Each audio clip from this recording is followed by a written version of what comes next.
ಸ್ನೇಹಿತರೆ, ಮೀಡಿಯಾ ಮಾಸ್ಟರ್ಸ್ಗೆ ಸ್ವಾಗತ, ಸುಸ್ವಾಗತ. ಗೆಳೆಯರೆ, ನಮ್ಮ ಭೂಮಿ ಕಳೆದ 20 ವರ್ಷಗಳಲ್ಲಿ 31 ಇಂಚುಗಳಷ್ಟು ವಾಲಿದೆಯಂತೆ. ಇದು ಹೀಗೆ ಮುಂದುವರಿತಾ ಹೋದ್ರೆ ಇವತ್ತು ಹಸಿರು ನೋಡ್ತಾ ಇರೋ ಪ್ರದೇಶಗಳೆಲ್ಲ ಬರಡಾಗಿ ಕಡೆಗೆ ನಾವಿರೋದಕ್ಕೆ ಬದುಕೋದಕ್ಕೆ ಕೂಡ ಸ್ಥಳ ಇಲ್ಲದ ಪರಿಸ್ಥಿತಿ ನಿರ್ಮಾಣವಾಗುವ ಸಾಧ್ಯತೆ ಇರುತ್ತೆ ಅಂತ ಸಂಶೋಧಕರು ಹೇಳ್ತಾ ಇದ್ದಾರೆ. ಹಾಗಾದ್ರೆ ಭೂಮಿ ಒಂದು ಕಡೆಗೆ ಬಾಲ್ತಾ ಇರೋದು ಯಾಕೆ? ಇದರ ಪರಿಣಾಮಗಳು ಏನಾಗುತ್ತವೆ? ಇದನ್ನು ಸರಿಪಡಿಸೋದು ಹೇಗೆ? ಈ ಬಗ್ಗೆ ಸಂಶೋಧಕರು ಹೇಳ್ತಾ ಇರೋದೇನು? ಬನ್ನಿ ನೋಡೋಣ. ಗೆಳೆಯರೆ, ನಮ್ಮ ಭೂಮಿ ತನ್ನ ಕಕ್ಷೆಯ ಮೇಲೆ ಸುತ್ತುತ್ತಾ ಸೂರ್ಯನ ಸುತ್ತುತ್ತೆ ಅನ್ನೋದು ಎಲ್ಲರಿಗೂ ಗೊತ್ತಿರೋ ವಿಷಯ. ಹೀಗೆ ಭೂಮಿ ಸುತ್ತುವಾಗ ಅದು ನೇರವಾಗಿ ತಿರುಗೋದಿಲ್ಲ, ಸ್ವಲ್ಪ ಮಟ್ಟಿಗೆ ವಾಲ್ಕೊಂಡು ತಿರುಗುತ್ತೆ ಅನ್ನೋದನ್ನ ವಿಜ್ಞಾನ ಜಗತ್ತು ಖಚಿತಪಡಿಸಿದೆ. ಭೂಮಿಯ ಈ ವಾಲುವಿಕೆಯಿಂದಲೇ ಜಗತ್ತಲ್ಲಿ ಸಾಕಷ್ಟು ವಿಸ್ಮಯಗಳು ನಡೀತಾ ಇವೆ. ಆರ್ಕಟಿಕ್ ಭಾಗದಲ್ಲಿನ ಒಂದಷ್ಟು ದೇಶಗಳಲ್ಲಿನ ಒಂದಷ್ಟು ಪ್ರದೇಶಗಳು 6 ತಿಂಗಳ ಕಾಲ ರಾತ್ರಿಯ ಕತ್ತಲನ್ನು ನೋಡೋದೇ ಇಲ್ಲ. ಇದೆಲ್ಲ ಆಗೋದಕ್ಕೆ ಕಾರಣ ಭೂಮಿ 23.44 ಡಿಗ್ರಿಯಷ್ಟು ವಾಲಿದೆ ಅನ್ನೋದು. ಭೂಮಿ ಹೀಗೆ ವಾಲಿರೋ ಕಾರಣದಿಂದಲೇ ಹಚ್ಚ ಹಸಿರಿನಿಂದ ಕಂಗೊಳಿಸ್ತಾ ಇದ್ದ ಕಾಡುಗಳನ್ನು ಹೊಂದಿದ್ದ ಭೂಮಿ ಇವತ್ತು ಸಹರಾ ಮರುಭೂಮಿಯಾಗಿ ಬದಲಾಗಿದೆ. ಸೊ ಭೂಮಿಯ ವಾಲುವಿಕೆಯಿಂದ ಒಂದಷ್ಟು ವಿಸ್ಮಯಗಳಾಗಿವೆ, ಮತ್ತಷ್ಟು ಸಮಸ್ಯೆಗಳು ಕೂಡ ಉಂಟಾಗಿವೆ. ನಮ್ಮ ಭೂಮಿ ಮಾತ್ರ ಹೀಗೆ ಟಿಲ್ಟ್ ಆಗಿದೆ ಅಂತ ಅಂದ್ಕೊಳ್ಳೋದಕ್ಕೆ ಹೋಗಬೇಡಿ. ನಮ್ಮ ಸೂರ್ಯ ಕೂಡ 7.25 ಡಿಗ್ರಿಯಷ್ಟು ವಾಲಿದಾನೆ. ಹಾಗೆಯೇ ಮಂಗಳ ಗ್ರಹ 25.19 ಡಿಗ್ರಿಯಷ್ಟು, ಶನಿ 26.73ರಷ್ಟು, ಯುರೇನಸ್ 82.23ರಷ್ಟು, ನೆಪ್ಟ್ಯೂನ್ 28.32ರಷ್ಟು ವಾಲಿದ್ರೆ ಗುರುಗ್ರಹದ ವಾಲುವಿಕೆ ಕೇವಲ 3 ಡಿಗ್ರಿಯಷ್ಟಿದೆ. ಹಾಗೆಯೇ ಶುಕ್ರ ಗ್ರಹ 2.64ರಷ್ಟು ವಾಲಿದ್ರೆ ಇಡೀ ಸೌರಮಂಡಲದಲ್ಲಿ ಇದ್ದದ್ರಲ್ಲೇ ಪರ್ಫೆಕ್ಟ್ ಆಗಿ ಸುತ್ತಾ ಇರೋದು ಬುಧ ಗ್ರಹ ಮಾತ್ರ. ಆದರೆ ಅದೂ ಕೂಡ 0.03 ಡಿಗ್ರಿಯಷ್ಟು ವಾಲಿದೆ. ಆದರೂ ಬೇರೆ ಗ್ರಹಗಳಿಗೆ ಹೋಲಿಕೆ ಮಾಡಿಕೊಂಡ್ರೆ ಅದರ ವಾಲುವಿಕೆ ತುಂಬಾನೇ ಕಡಿಮೆ. ಸೊ ಎಲ್ಲ ಗ್ರಹಗಳು ಕೂಡ ವಾಲುತ್ತವೆ. ಆದರೆ ಈ ವಾಲುವಿಕೆ ಕೆಲವೊಮ್ಮೆ ಅನಾಹುತಗಳಿಗೆ ಕಾರಣ ಕೂಡ ಆಗುತ್ತೆ. ಈಗ ಭೂಮಿ ಕೂಡ ಹಿಂದಿಗಿಂತಲೂ 31.5 ಇಂಚುಗಳಷ್ಟು ಹೆಚ್ಚು ವಾಲಿರೋದನ್ನ ವಿಜ್ಞಾನಿಗಳು ಪತ್ತೆ ಮಾಡಿದ್ದಾರೆ. ಅದಕ್ಕೆ ಕಾರಣ ಆಗ್ತಾ ಇರೋದು ಭೂಮಿಯ ಮೇಲಿನ ನೀರು.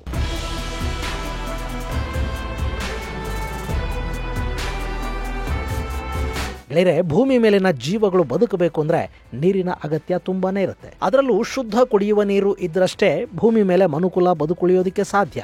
ಇಲ್ಲದೇ ಇದ್ರೆ ಎಲ್ಲವೂ ಸರ್ವನಾಶ ಆಗತ್ತೆ.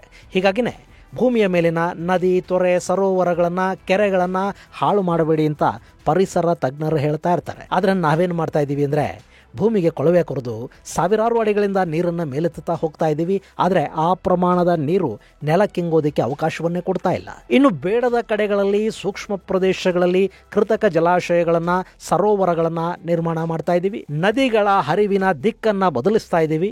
ಶುದ್ಧ ನೀರಿನ ಮೂಲಗಳನ್ನು ನಾಶ ಮಾಡ್ತಾ ಇದ್ದೀವಿ. ನೈಸರ್ಗಿಕವಾಗಿ ನಿರ್ಮಾಣಗೊಂಡ ನೀರಿನ ಮೂಲಗಳಿಗೆ ಕಸ ತುಂಬುತ್ತಾ ಅವುಗಳನ್ನು ನಾಚಿಕೆ ಆಗುವಷ್ಟು ಹಾಳು ಮಾಡ್ತಾ ಇದ್ದೀವಿ. ನೀವು ಯಾವುದೇ ಜನವಸತಿಯ ಸಮೀಪ ಇರೋ ನೀರಿನ ಮೂಲಗಳು, ನದಿಗಳು, ಜಲಪಾತಗಳನ್ನು ಹೋಗಿ ನೋಡಿ, ಅವುಗಳಲ್ಲಿ ಕಾಲಿಡುವುದಕ್ಕೆ ಕೂಡ ಸಾಧ್ಯವಾಗದಷ್ಟು ನಾವು ಗಬ್ಬೆಬ್ಬಿಸಿಬಿಟ್ಟಿದ್ದೀವಿ. ಮೊನ್ನೆ ದತ್ತಪೀಠಕ್ಕೆ ಹೋಗಿದ್ದೆ. ಅಲ್ಲಿನ ಮಾಣಿಕ್ಯಧಾರ ನೋಡಿದ ಮೇಲೆ ಮನುಷ್ಯರ ಬಗ್ಗೆನೇ ನಾಚಿಕೆ ಆಗೋಯ್ತು.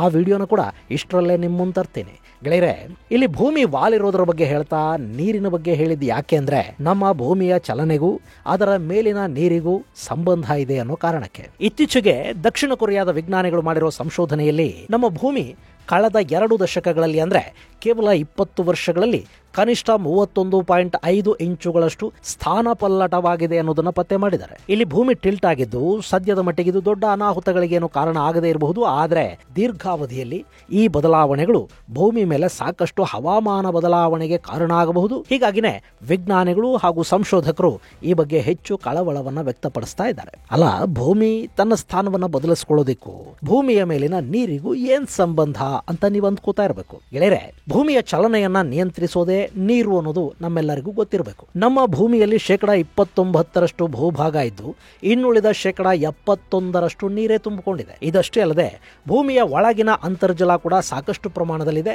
ಇದು ಕೂಡ ಭೂಮಿಯ ಚಲನೆಯ ಮೇಲೆ ಪರಿಣಾಮವನ್ನು ಬೀರುತ್ತೆ. ನಮ್ಮ ಭೂಮಿ ಇದೆಯಲ್ಲ, ಇದು ಚಲಿಸುವಿಕೆಗೆ ಮುಖ್ಯ ಕಾರಣ ಭೂಮಿಯಲ್ಲಿನ ಕೋರ್ ಪ್ರದೇಶ. ಅದು ಕಬ್ಬಿಣದಂತಹ ಲೋಹದಿಂದ ನಿರ್ಮಾಣವಾಗಿದ್ದು ಅದರಿಂದಲೇ ಭೂಮಿ ಗುರುತ್ವಾಕರ್ಷಣ ಶಕ್ತಿಯನ್ನು ಪಡ್ಕೊಳ್ತಾ ಇದೆ. ಈ ಗುರುತ್ವಾಕರ್ಷಣೆಯ ಕಾರಣದಿಂದ ಭೂಮಿ ಸೂರ್ಯನಿಂದ ಸಾಕಷ್ಟು ದೂರದಲ್ಲುಳಿದು ಅದು ಸೂರ್ಯನ ಸುತ್ತುತ್ತಾ ಇರುತ್ತೆ.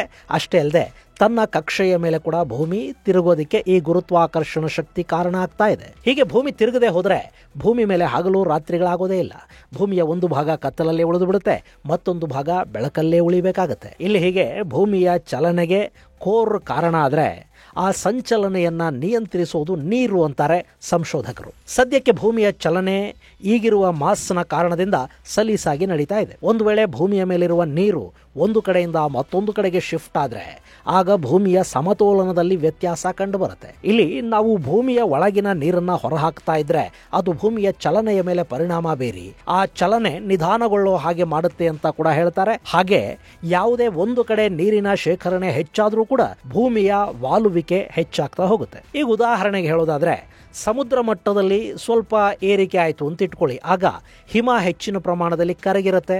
ಅದರಿಂದ ಹಿಮ ಇದ್ದ ಜಾಗದಲ್ಲಿನ ಭಾರ ಕಡಿಮೆಯಾಗಿ ಆ ಭಾರ ಸಮುದ್ರದ ಕಡೆಗೆ ಹೆಚ್ಚಾಗುತ್ತೆ. ಅಂದರೆ ತಕ್ಕಡಿ ಇನ್ನೂ ಒಂದು ಕಡೆಗೆ ವಾಲಿದಂತಾಯ್ತಲ್ಲ, ಅದರ ಪರಿಣಾಮ ಭೂಮಿಯ ಕಕ್ಷೆಯಲ್ಲಿನ ಸ್ಥಾನದ ಮೇಲೆ ಉಂಟಾಗುತ್ತೆ. ಭೂಮಿಗೆ ಇಂಬ್ಯಾಲೆನ್ಸ್ ಅಂತಾರಲ್ಲ, ಅದು ಉಂಟಾಗುತ್ತೆ.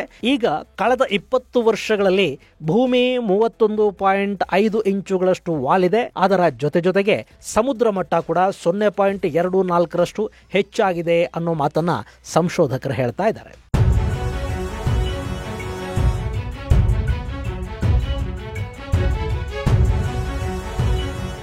ಇನ್ನು ಇಲ್ಲಿ ವಿಜ್ಞಾನಿಗಳು ಇನ್ನೂ ಒಂದು ಅಚ್ಚರಿಯ ಮಾಹಿತಿಯನ್ನು ಕೂಡ ಕೊಡ್ತಾ ಇದ್ದಾರೆ. ಇಲ್ಲಿ ಭೂಮಿಯ ಮೇಲಿನ ನೀರು ಅಂದ್ರೆ ಸಮುದ್ರ ಮಟ್ಟ ಏರಿಕೆ ಆಗ್ತಾ ಇರೋದ್ರಿಂದ ಮಾತ್ರ ಬದಲಾವಣೆ ಆಗ್ತಾ ಇಲ್ಲ, ಬದಲಿಗೆ ಅಂತರ್ಜಲ ಮಟ್ಟವನ್ನು ನಾವು ಕಡಿಮೆ ಮಾಡ್ತಾ ಇರೋದ್ರಿಂದ ಕೂಡ ಭೂಮಿಯ ಮೇಲಿನ ಪರಿಣಾಮಗಳು ಹೆಚ್ಚಾಗ್ತಾ ಇವೆ ಅನ್ನೋದು ಸಂಶೋಧಕರು ಹೇಳ್ತಿರೋ ಮಾತು. ಹಾಗೆ ನೋಡಿದ್ರೆ ಈ ಭೂಮಿಯಲ್ಲಿ ನೀರು ಮತ್ತು ನೆಲದ ರೇಷಿಯೋ ಇದೆಯಲ್ಲ, ಅದರಲ್ಲಿ 71ರಷ್ಟು ನೀರು, ಇನ್ನು 21ರಷ್ಟು ನೆಲ ಇದೆ ಅಂತ ಹೇಳ್ತಾರೆ ಅಲ್ವಾ. ಆ 71% ನೀರಲ್ಲಿ 97.5% ಉಪ್ಪು ನೀರಿದೆ. ಅದರಲ್ಲಿ 97%ನಷ್ಟು ನೀರು ಸಮುದ್ರದಲ್ಲಿದೆ. ಇನ್ನುಳಿದ 3% ನೀರಲ್ಲಿ 2.5%ನಷ್ಟು ಕುಡಿಯೋದಕ್ಕೆ ಯೋಗ್ಯವಾದ ಶುದ್ಧ ಜಲ ಇದೆ. ಜೀವ ಸಂಕುಲ ಉಳಿಯೋದಕ್ಕೆ ಕಾರಣ ಆಗ್ತಾ ಇರೋದು ಈ 2.5ರಷ್ಟಿರೋ ಶುದ್ಧ ನೀರು ಮಾತ್ರ. ಅದರಲ್ಲಿ ಅಂತರ್ಜಲದ ಪಾಲು 30%ರಷ್ಟಿರುತ್ತೆ. ಇನ್ನುಳಿದ ನೀರು ನದಿ, ಸರೋವರ, ಡ್ಯಾಮುಗಳು, ಕೆರೆಗಳ ರೂಪದಲ್ಲಿ ನಮಗೆ ಕಾಣಸಿಗುತ್ತೆ. ಹಾಗೆಯೇ ಈ 2.5% ಶುದ್ಧ ನೀರಿದೆಯಲ್ಲ, ಅದರಲ್ಲಿ 68.7ರಷ್ಟು ಭೂಮಿಯ ಧ್ರುವಗಳಲ್ಲಿ ಹಿಮದ ರೂಪದಲ್ಲಿ ನಾವು ಕಾಣೋದಕ್ಕೆ ಸಾಧ್ಯ ಆಗ್ತಾ ಇದೆ. ಇನ್ನು ನಮ್ಮ ಅಂತರ್ಜಲ ಇದೆಯಲ್ಲ, ಅದು ಒಟ್ಟು 23 ಮಿಲಿಯನ್ ಕ್ಯೂಬಿಕ್ ಕಿಲೋಮೀಟರ್ಗಳಷ್ಟಿದೆ ಅಂತ ಹೇಳ್ತಾರೆ. 23 ಮಿಲಿಯನ್ ಕ್ಯೂಬಿಕ್ ಕಿಲೋಮೀಟರ್ಗಳು ಅಂದ್ರೆ ಎಷ್ಟು ಗೊತ್ತಾ? ಆ ಎಲ್ಲ ನೀರನ್ನು ತಗೊಂಡು ಬಂದು ನೆಲದ ಮೇಲೆ ಸುರಿದ್ರೆ ನಮ್ಮ ಇಡೀ ಭೂಮಿ ಸರಿಸುಮಾರು 180 ಮೀಟರ್ಗಳಷ್ಟು ಆಳಕ್ಕೆ ಹೋಗಿ ಅಷ್ಟು ಎತ್ತರದಲ್ಲಿ ಬರೀ ನೀರೇ ನಿಂತುಕೊಳ್ಳುತ್ತಂತೆ. ಅಂದ್ರೆ ನಾವು ಅಂತರ್ಜಲವನ್ನು ಭೂಮಿ ಮೇಲೆ ಶೇಖರಿಸಿಟ್ರೆ ಆ ನಂತರ ನೀರಿನ ಮೇಲ್ಮೈನಿಂದ ನೆಲ ನೋಡೋದಕ್ಕೆ 180 ಮೀಟರ್ ಅಂದ್ರೆ ಕನಿಷ್ಠ 550 ಅಡಿಗಳಷ್ಟು ಆಳಕ್ಕೆ ಹೋಗಬೇಕು. ಅಷ್ಟೊಂದು ಪ್ರಮಾಣದ ಅಂತರ್ಜಲ ನಮ್ಮಲ್ಲಿದೆ. ಅದಕ್ಕೆ ಕೋಟ್ಯಂತರ ವರ್ಷಗಳ ಇತಿಹಾಸ ಕೂಡ ಇದೆ. ಭೂಮಿಯ ರಚನೆ ಆದಾಗ ಈ ನೀರು ಅಲ್ಲಿಗೆ ಸೇರಿರಬಹುದು ಅಂತ ಹೇಳ್ತಾರೆ. ಹಾಗೇನೆ ನದಿ, ಸರೋವರಗಳಿಂದ ಕೂಡ ಅಂತರ್ಜಲದ ಮರುಪೂರಣ ಆಗ್ತಾ ಇರುತ್ತೆ. ಹೀಗಾಗಿ ನಮ್ಮಲ್ಲಿ ಅಂತರ್ಜಲ ಕೂಡ ಸ್ವಲ್ಪ ಹೆಚ್ಚಿನ ಪ್ರಮಾಣದಲ್ಲೇ ಇದೆ. ಈ ಅಂತರ್ಜಲಕ್ಕಿಂತಲೂ ಹೆಚ್ಚಿನ ಪ್ರಮಾಣದ ನೀರು ಧ್ರುವಗಳಲ್ಲಿ ಮಂಜುಗಡ್ಡೆಯ ರೂಪದಲ್ಲಿದೆ ಅನ್ನೋದು ಮತ್ತೊಂದು ಸತ್ಯ. ಸೊ ಧ್ರುವಗಳಲ್ಲಿನ ಮಂಜುಗಡ್ಡೆ ಹಾಗೂ ಭೂಮಿಯ ಆಳದಲ್ಲಿನ ಅಂತರ್ಜಲ ಇವು ಭೂಮಿಗೆ ಅತಿ ಮುಖ್ಯ ಅನ್ನೋ ಮಾತನ್ನ ವಿಜ್ಞಾನಿಗಳು ಹೇಳ್ತಾ ಇದ್ದಾರೆ. ಇನ್ನು ಈಗ ನಮ್ಮ ಭೂಮಿ ವಾಲಿದೆ ಅಲ್ವಾ, ಅದಕ್ಕೆ ಕಾರಣ ಅಂತರ್ಜಲವನ್ನು ನಾವು ಹೆಚ್ಚಾಗಿ ಬಳಸ್ತಾ ಇರೋದು ಅಂತ ಕೊರಿಯಾದ ಸಿಯೋಲ್ ನ್ಯಾಷನಲ್ ಯೂನಿವರ್ಸಿಟಿಯ ಸಂಶೋಧಕರು ಹೇಳ್ತಾ ಇದ್ದಾರೆ. ಅವರು advancing earth and space science ನಲ್ಲಿ ಒಂದು ಜಿಯೋಫಿಸಿಕಲ್ ರಿಸರ್ಚ್ ಲೆಟರ್ ಅನ್ನ ಪಬ್ಲಿಷ್ ಮಾಡಿದ್ದಾರೆ. ಅದರಲ್ಲಿ ಅಂತರ್ಜಲದ ಹೆಚ್ಚು ಬಳಕೆಯ ಕಾರಣದಿಂದ ಕೇವಲ 20 ವರ್ಷಗಳಲ್ಲಿ ಭೂಮಿ 31.5 ಇಂಚುಗಳಷ್ಟು ವಾಲಿದೆ ಅನ್ನೋ ಮಾಹಿತಿಯನ್ನ ಹೊರಹಾಕಿದ್ದಾರೆ. ಇಲ್ಲಿ ಗಮನಿಸಬೇಕಾದ ಮತ್ತೊಂದು ಅಂಶ ಏನು ಗೊತ್ತಾ? ಈ ಸಂಶೋಧನೆಯ ಅವಧಿ 1993ರಿಂದ 2010ರ ನಡುವೆ ನಡೆದಿದೆ. ಹಾಗಿದ್ದ ಮೇಲೆ ಈಗ ಭೂಮಿಯ ವಾಲುವಿಕೆ ಮತ್ತಷ್ಟು ಹೆಚ್ಚಾಗಿರುವ ಸಾಧ್ಯತೆ ಕೂಡ ಇರುತ್ತೆ. ಯಾಕೆಂದ್ರೆ 2010ರ ನಂತರ ಅಂತರ್ಜಲವನ್ನ ಹೀರಿರೋದು ತುಂಬಾನೇ ಹೆಚ್ಚಾಗಿದೆ. ಸೊ ಭೂಮಿ ಇಲ್ಲೀಗ 31.5 ಇಂಚುಗಳಿಗಿಂತಲೂ ಹೆಚ್ಚು ವಾಲಿರುವ ಸಾಧ್ಯತೆಗಳು ಇರುತ್ತವೆ. ಇನ್ನು ನಾವು ಮುಂದಿನ ದಿನಗಳಲ್ಲಿ ಅಂತರ್ಜಲವನ್ನು ಹೀಗೆ ಬಳಸ್ತಾ ಹೋದ್ರೆ ಭೂಮಿಯ ವಾಲುವಿಕೆ ಮತ್ತಷ್ಟು ಹೆಚ್ಚಾಗೋ ಸಾಧ್ಯತೆ ಕೂಡ ಇರುತ್ತೆ.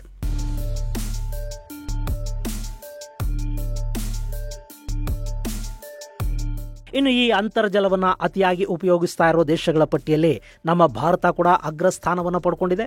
ಹಾಗೆ ನೋಡಿದರೆ ಅಮೆರಿಕ ಮತ್ತು ಭಾರತದ ನಾರ್ತ್ ವೆಸ್ಟ್ ಭಾಗದಲ್ಲಿ ಅತಿ ಹೆಚ್ಚಾಗಿ ಭೂಮಿಯ ಒಳಗಿಂದ ನೀರನ್ನು ಹೊರತೆಗೆಯಲಾಗ್ತಾ ಇದೆ. ಇಡೀ ಜಗತ್ತಲ್ಲಿ 2 ಭಾಗಗಳಲ್ಲಿ ಅಂದರೆ ಅಮೆರಿಕ ಮತ್ತು ಭಾರತದಲ್ಲಿ ಅಂತರ್ಜಲದ ಉಪಯೋಗ ಹೆಚ್ಚಾಗ್ತಾ ಇದೆ. ಇನ್ನು ಇಡೀ ಜಗತ್ತಲ್ಲಿ ಇಲ್ಲಿವರೆಗೆ ಅಂದರೆ 1993ರಿಂದ 2010ರ ನಡುವೆ ಒಟ್ಟು 2250 ಗಿಗಾ ಟನ್ಗಳಷ್ಟು ಅಂತರ್ಜಲವನ್ನು ನಾವು ಮೇಲೆತ್ತಿದ್ದೀವಿ. ಅದನ್ನು ಕಡಿಮೆ ಮಾಡಬೇಕು.